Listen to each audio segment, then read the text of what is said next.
नमस्कार मंडळी, कसे सगळे मस्त मजेत ना? आम्ही पण मस्त मजेत आहे. तर बघा, उन्हाळा सुरू झाला की ही पाण्याची लाईटीची बोंब असली झाली. आता सकाळी भिजवायसाठी आले, पण लाईट नसल्यामुळं सगळं काम बंद पडलं. घेवडा एवढा सुकलेला होता. गुरुवारी बाजार, कालच गुरुवार होता, तर काल अक्षरशः मला घेवडा तोडू वाटत नव्हता, इतका घेवडा सुकला होता.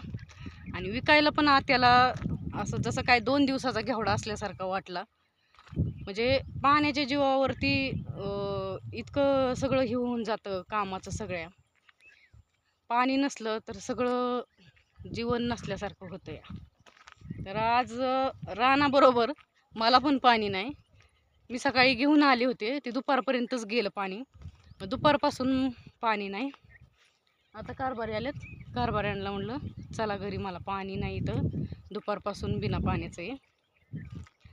तर म्हणजे किती अवघड होतं या शेतकऱ्यांचं. म्हणजे सगळीकडूनच मरण आहे या. आता उन्हाळा चालू झाला की पिकांचं तर असलं, पाण्याला वड बसली की पिकं लगेच सुकतात आणि लगेच पिकाला मार बसतो. आता भुईमुग पण भिजवायचा होता, तर निम्मा भिजवलाय, निम्मा राहिलाय. आणि सगळंच म्हणजे सगळीच कामं अडकून पडली सगळी पाण्यावरून. हाय असं फक्त खुरपत बसले मग मी तिथं. तर ती घेवडा तिथं लावलेला, गवार लावलेली सुद्धा बघू वाटा नाही, सुकून सगळं असं हे झालंय. ते गवारीने ह्याने मान टाकली पार सगळी. म्हणजे शेतकऱ्याचं कुठल्याच बाजूनी हे नाही. सगळ्या पिकात बोंब, रानात भिजवायचं म्हणलं तर हे लाईटीची बोंब. वर यायची बाजू नाही शेतकऱ्याला. भेंडी लावायची पडली, आता भेंडी लावायची तर म्हणलं त्याला लगेच पाणी दिलं तर भेंडी उगवण, तर कशी भिजवायची. आज लावली की लगेच त्याला असं उद्याच्याला भिजवली असती. उद्याची तरी काय गॅरंटी आता लाईटीची. तर बघा, भुईमुगाकडे आले मी. असा उगवलाय भुईमुग, उगवतोय आता चांगला. करत नव्हते कारभारी भुईमुग, पण मी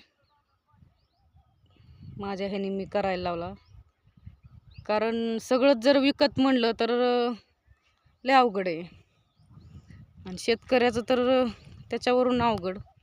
येणं नसतंय कुठलं ह्याच्यात जीवावर. आता 150 रुपये तेल किलो या. शेंगदाणा पण 150 रुपये किलो या. अजून 10 रुपये वाढलेले असतील शेंगदाण्याला ह्याला. पण मी आणलं होतं एकदा, त्याच्या ह्याच्यावर सांगते. म्हणजे 2 वस्तूलाच 300 रुपये जात असतील, तर मग आपलं रान असून तरी काय उपयोग आहे मग. त्यामुळे त्यांना म्हणलं भुईमुग करा. आमचा दरवर्षी असतो, पण गेल्या वर्षी करायचा राहिला. आता 2 वर्ष शेंगा गेल्या गेल्या वर्षी शेंगा केल्या होत्या. तर आता हा भुईमुग खायला येतोपर्यंत आता शेंगदाणा विकत आणायचं म्हणजे लय अवघड होणार आहे. मग लय आठवणार शेंगा असल्यावर कसं असतं आणि नसल्यावर कसं असतंय. कारभाऱ्यांचं थोडं बोलणं ऐकून घेतलं, पण मी भुईमुगच पेरायला लावला. कारण वर्षभराचं आणि आपल्याला भाज्या करायच्या म्हणल्यावरती शेंगदाणा नसलं की का भाजी करायचीच राहून जाते.